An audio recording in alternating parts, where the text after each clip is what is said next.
Bonjour à tous, c'est Adewood. Aujourd'hui, je vous fais la présentation de mon sac de survie et de bushcraft. Alors, ce sac a une contenance de 60 à 70 litres. Je vais commencer par vous présenter la pochette de devant et ensuite je vais vous présenter les côtés.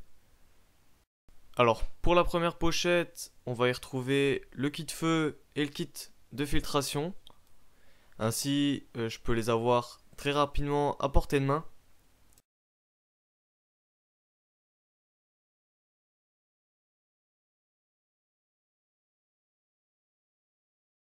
Donc on y retrouve le kit de filtration. Donc là c'est de chez Sawyer. Et puis on a mon kit feu qui se compose de 2 fire steel, une barre de magnésium et quelques bougies. Et aussi des allumettes tempête. Dans la petite boîte blanche, j'ai ajouté du coton vaseliné pour pouvoir facilement démarrer un feu. Je pourrais aussi y ajouter un briquet, mais malheureusement j'en avais plus. Sur les côtés de mon sac, on trouve mon kit soin, car on ne sait jamais ce qui peut nous arriver dans la verte. Mais maintenant savoir où se trouve notre kit permet de répondre facilement à une situation. À l'intérieur, on y retrouve un kit basique, donc on a des pansements, de l'isobétadine, des gants en latex pour pouvoir soigner une plaie sans mettre du sang tout partout. Un kit simple, mais efficace. Du même côté, un petit peu plus haut, on y retrouve ma gourde Nalgene. Alors pourquoi je prends cette gourde là? C'est parce que elle a un grand goulot. Donc c'est très facile, une fois qu'elle est vide, de venir la remplir dans une rivière. Ça se remplit beaucoup plus vite. Et de pouvoir aussi boire directement avec le filtre dedans. On y gagne ainsi beaucoup de temps. On va maintenant passer à l'intérieur du sac. Donc je trouve très intéressant ce sac parce que il y a une ouverture centrale en plein milieu du sac, donc on n'est pas obligé de tout détacher. On a directement accès au contenu principal et ça je trouve ça vraiment pas mal. Alors on a mon kit popote de chez Overmont. Alors j'aime beaucoup ce kit parce qu'on a 2 tasses, on a 2 gamelles et on a le kit réchaud à gaz inclus dedans.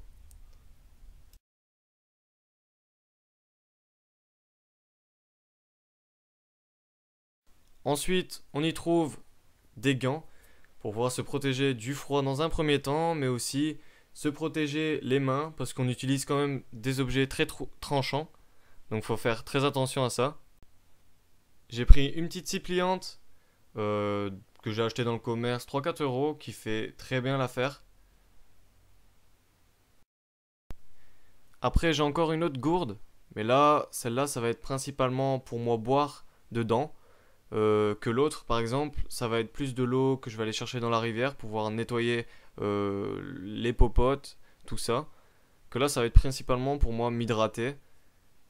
Et en plus, il y a un petit carte à l'intérieur, donc c'est toujours sympa. Après, j'ai encore un autre petit kit de popote. Donc là, ça vient de chez Stanley, pour ceux qui connaissent. Alors j'apprécie beaucoup ce kit parce qu'on a 2 petites tasses à l'intérieur. On a le récipient principal où on va pouvoir venir y mettre de l'eau pour la faire bouillir plus facilement. Parce que le récipient est gradué.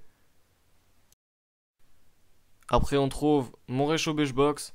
Donc ça c'est vraiment mon petit bonheur. Je l'apprécie beaucoup parce que ça permet d'allumer un feu tranquillement. Alors je l'ai laissé en entier pour vous montrer à quoi ça ressemblait et pas en pièces détachées. Après on retrouve de la corde, donc qui est très important pour monter le tarp, le hamac ou un abri.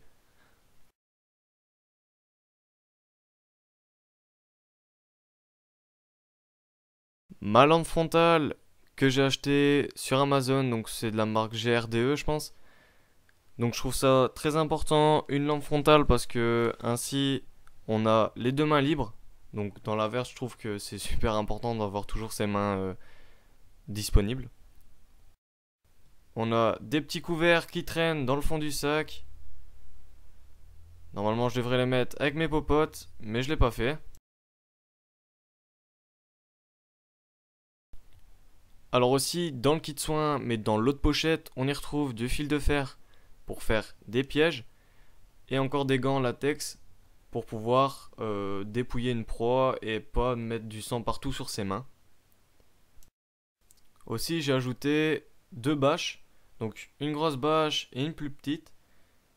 Alors pour la grosse bâche, ça va être pour faire un abri, en sachant qu'elle est anodisée, ce qui emprisonne la chaleur corporelle, car on peut perdre facilement de la chaleur à cause de ça, et ça s'appelle la convection.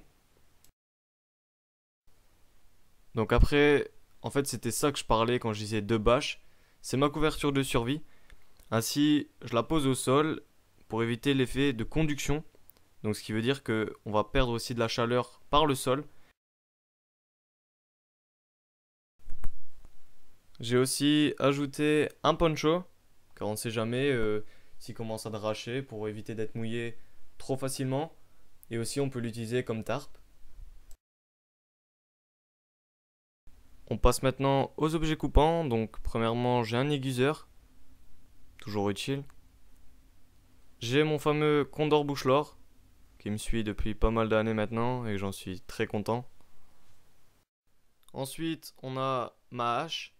Donc là c'est la Fiskars X10. Alors moi je trouve ça très important d'avoir un couteau et une hache. Ainsi on remet pas toutes les tâches sur le couteau. Et aussi c'est un petit plaisir personnel. Dans le fond de mon sac on retrouve mon sac de couchage. Donc là c'est un Snug Pack Sleeper Light. La température confort de ce sac est moins 5 degrés et il pèse 1,8 kg. Voilà pour la présentation de mon sac. Donc ici je vais vous montrer comment je range mon matos. Ainsi vous pouvez voir aussi tous les différents compartiments.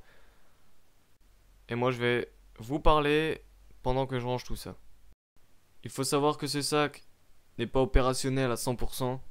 Il me manque un kit hygiène, un chargeur solaire, une petite radio pour pouvoir suivre les informations. La dernière chose qui manque à ce sac, c'est un tapis de sol. Ainsi, je pourrais mettre mon sac de couchage dessus et avec la couverture de survie en dessous. Ainsi, on perdra encore moins de chaleur par le sol. Par contre, j'ai oublié de prendre du duct tape. Ça, c'était prévu normalement, mais en faisant mon sac, je l'ai oublié. Erreur de ma part. Quand je pars dans la verte, au niveau de l'alimentation, je prends une ration de combat que je fais moi-même. Ainsi, on a tout ce qu'il faut, c'est dans une boîte. Et je le mets dans le sac. Ainsi, on n'en parle plus.